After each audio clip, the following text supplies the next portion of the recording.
I appreciate you coming up here with me. I know it must be a little weird for a stranger to ask you to come up to his hotel room just to tell a story, but I guess I didn't know who else to tell. Anyway, sorry, can't believe I'm doing this. I guess I should start with my career. So I'm a business associate up at Salt Lake. It's a pretty competitive field. There's a lot of fighting for people's jobs. Just a lot of crazy stuff goes on, and for that reason, a lot of people don't like to go into the business field. But personally, I love it. The feeling of having your life on the line constantly. It's amazing. Sorry, I could ramble all day about my job, but I should tell you what happened. So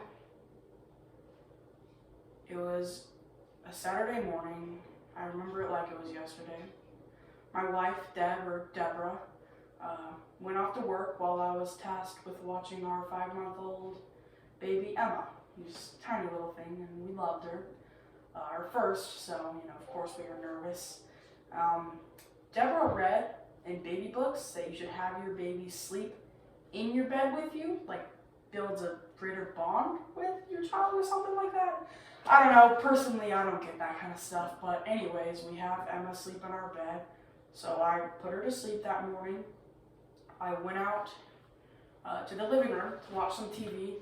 I just wanted 10 minutes of me time since it had been a long week. I was watching TV.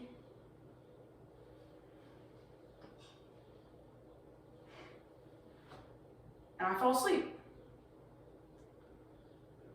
I woke up 2 hours later. I realized what had happened. I rushed into my room to see Emma tangled up in my comforter. She was stiff and lifeless. She was gone. I called Deb. She immediately rushed home. Police had to come do some investigating, stuff like that, but I don't remember half of that stuff, The only thing I remember 2 years later is just me and Deb sitting on the couch, crying. It was rough. We must have not slept in our bed for 2 weeks after that. It was a hard time in our lives. Sorry, getting a little emotional.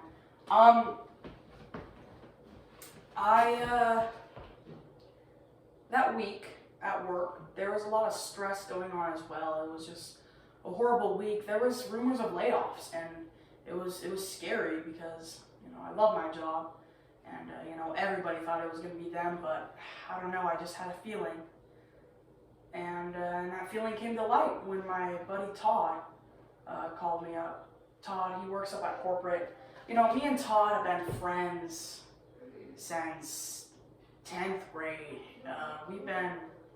We've been buddies for a while. We're best friends in high school, roommates in college. We even worked together for a while at the Salt Lake branch, but eventually he got promoted to corporate. I was a little jealous, but more than anything, I was happy for him. Sorry, I'm rambling again. Anyways, Todd called me, and he confirmed the worst. He was looking at the layoff sheet for Salt Lake, and I was on the list.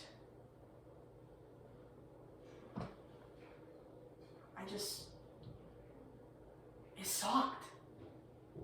I didn't know what I had done to make my boss want to fire me. I had high numbers. It didn't make sense. I remember going home that night just ashamed. I couldn't look Deborah in the eye. I couldn't tell her that I was about to lose my job, and gosh, it would be horrible. I remember waking up that Saturday morning. Deb left for work, put Emma to bed, and I just kind of remember sitting there in the living room.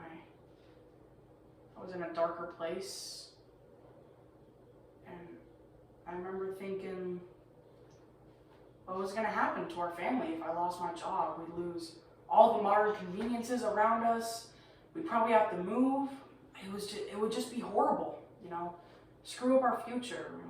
We just had a baby, and I remember just sitting there, and then I heard it. I heard the sound of hope. It was a small, faint whine coming from my bedroom.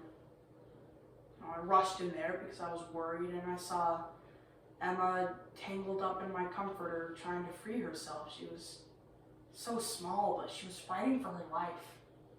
Of course, as a father, I rushed to go pull the comforter off.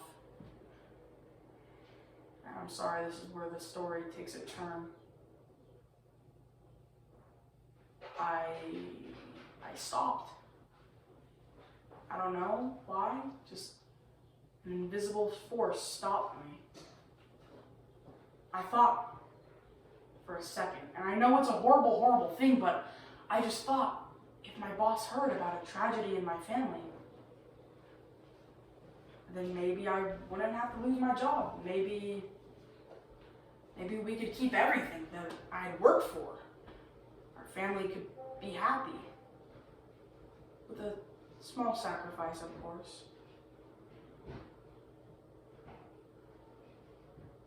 I could tell you're uncomfortable, and I'm so sorry, but I did what I thought was right at the time, and I left. I let her suffocate.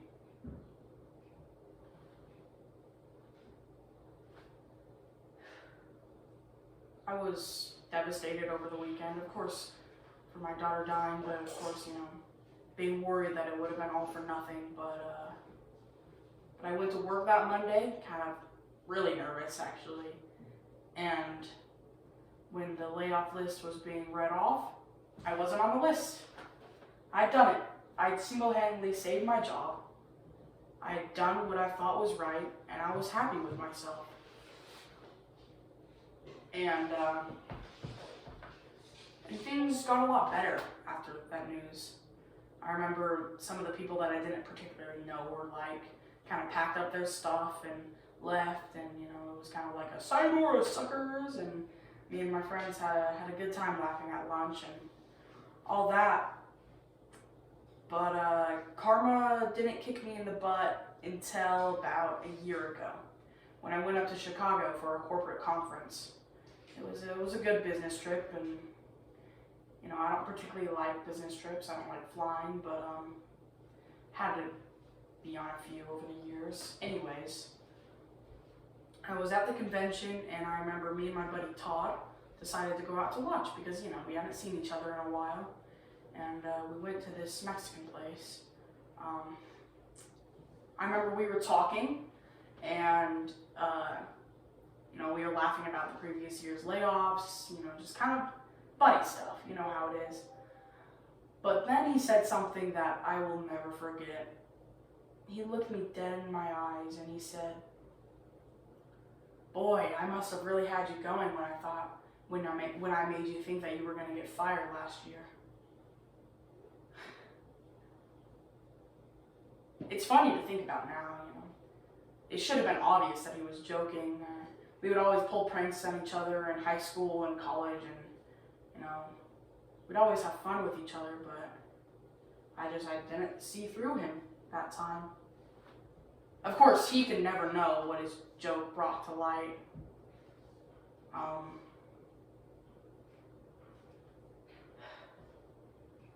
It's been almost a year now, and having that guilt on my hands, it's been tough, so